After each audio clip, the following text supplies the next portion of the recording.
Chapter 3. The Great Race That Never Was. Without a long fluffy tail to talk about, Rabbit was, for a short time, at a loss for conversation. Though his tail was now small, his ego was as big as ever. With the arrival of spring, Rabbit thought about drawing attention to his superior sniffing skills. He could, after all, smell a carrot growing 200 yards away. But that seemed boring. He thought of bragging about having the biggest and best ears in the forest, which helped him hear a carrot growing 300 yards away. But Rabbit had never really liked his ears being so big because they made his eyes look tiny. One day, after hopping, and then leaping high to reach a tasty blossom on the branch of a blooming peach tree, he got an idea. "I am a pretty excellent jumper." It wasn't long before Rabbit was challenging different animals in the forest to leaping contests, and, to their chagrin, winning every time. Rabbit jumped 3 times as high as Cricket, and twice as high as Kanunu the bullfrog, who was no slouch in the jumping department. In a race against the swiftly scurrying squirrel Solali, Rabbit kicked up a cloud of dust that sent the little nut hunter into a coughing fit. One day, Rabbit challenged Fox to jump over a rose bush. "You got me with the tail fishing trick, I admit, Fox. But how about you and me facing off with a simple jumping contest over this row of bushes?" asked Rabbit, who knew he would win easily. Fox knew Rabbit would win easily too, but he agreed. The only thing worse than losing to Rabbit and having to suffer through his endless bragging about winning was having to suffer through Rabbit constantly needling him about being too scared to go against him in a jumping contest. Rabbit indeed cleared the bushes with no trouble, but Fox got stuck. As he flailed his arms and legs in the bramble of thorny branches, picking up a rash of scratches that he scratched at until he got a rash, he thought, "I have got to put an end to this latest piece of arrogance from Rabbit." The next morning, Fox struck up a conversation with Deer right by Rabbit's sleeping hole. It wasn't long before Rabbit woke up and tuned his big ears in to what was going on above him. "Personally," Fox was saying to Deer, a bit too loudly actually, noted Rabbit, "I think that you could run to the end of the forest way faster than Rabbit could jump there." "I don't know about that," Deer said. "Rabbit's jumping skills are legendary." "You got that part right," Rabbit said to himself. "Well, there's only one way to settle it," cut in Hawk, who had flown down to see what was up. "We'll have to have a race." "Wait right there," Rabbit said, quickly hopping out from his sleeping hole. "I'm not racing anyone unless there's a prize involved." "Gee, Rabbit," said Fox, slipping Deer and Hawk a sly wink. "We didn't know you were down there. But if it is a prize you want—" "I have some excellent birch bark I was saving for a new nest," offered Hawk. "Thanks, but that's not for me," said Rabbit. "You could lick my paws after I scoop some honey out of a beehive," offered Bear, who had come over to see what all the commotion was about.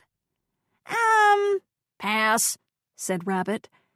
Then Doya the beaver waddled over and presented a sculpted piece of wood he had been working on. It was a beautiful set of antlers. None of the animals had ever seen anything like it. Remember that back then, deer had only tufts of fur on their heads. "You wear them on your head, like a crown of sorts," said Beaver. Beaver explained that he had carved the wood with his teeth and polished it with his fur until it was as smooth as a river rock. Rabbit imagined this beautiful set of antlers on his head. No one would ever notice his big ears again.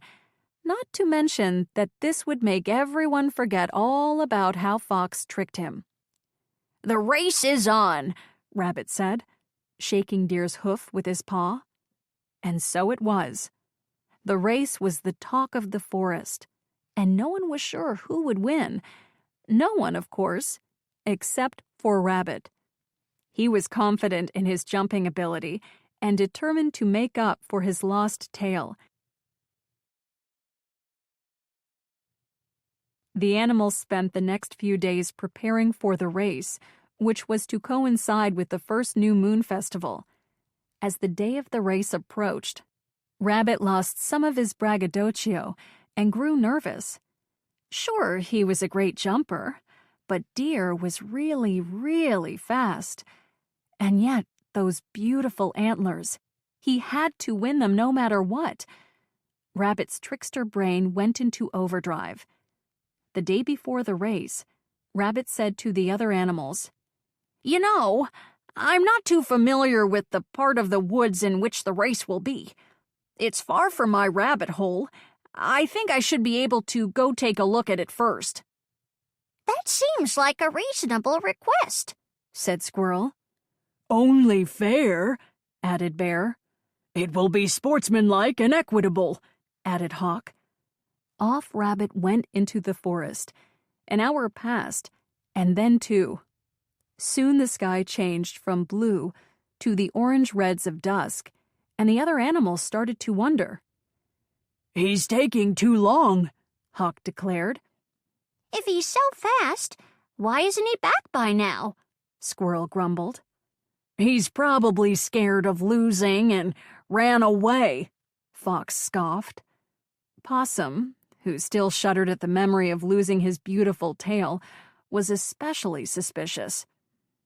"I'll go and investigate," he said. Possum ambled into the darkening forest, his bare tail raking a trail in the dirt behind him. He could hear rustling, but he couldn't tell where it was coming from. He made a gulping noise, too scared even to mutter yipes. He walked and walked, following the scraping sound until the sky was near black, save for the luminous pale yellow of the full moon, for now night had come. Possum soon noticed a path through the woods that looked as if it had just been cleared. He followed it until he ran into Rabbit, who was chewing furiously at some brush on the forest floor. "Rabbit," Possum said, "what are you doing?" Startled, Rabbit sprang 2 feet into the air. "Oh, nothing. Just, eating some leaves for dinner." Possum didn't believe the wily Jizdu for a second. Ujetsti's tail might have been bare and ugly, but his eyes could see quite well in the dark. And he could see that Rabbit had chewed a path, a shortcut for himself straight through the forest. Rabbit was trying to cheat in the race. "Oh, okay," Possum said, backing slowly away from Rabbit. "Well, have a nice dinner." Then Possum ran back the way he came, all the way back to the other animals. By the time Possum got there, he was breathing heavily and nearly collapsed. "Guess what Rabbit is doing?" he gasped. "What?" commanded Hawk. "And why didn't you bring him back with you?"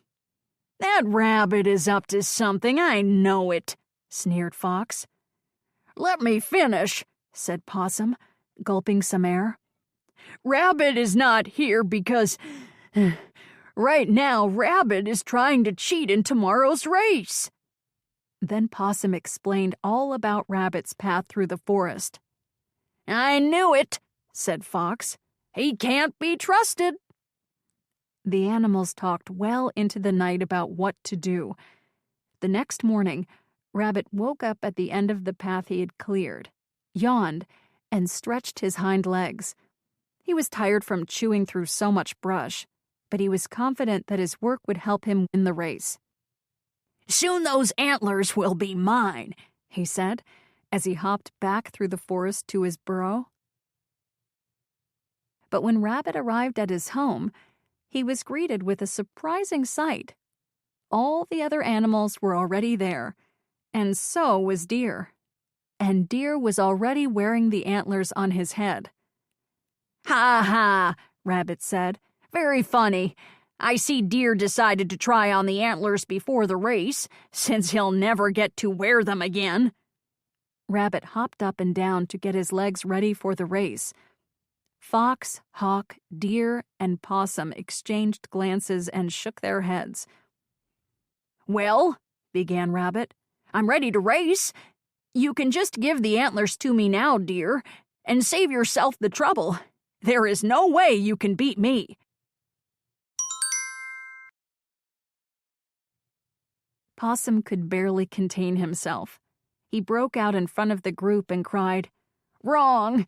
We don't allow cheaters in our races, so we're not having a race. Deer wins the antlers." "Not only that," said Hawk, "but you've earned yourself a new job, Rabbit. Now you have to clear away all the brush in the forest." Rabbit was shocked, speechless. He hung his head, and his long ears drooped. But then, suddenly, something occurred to him.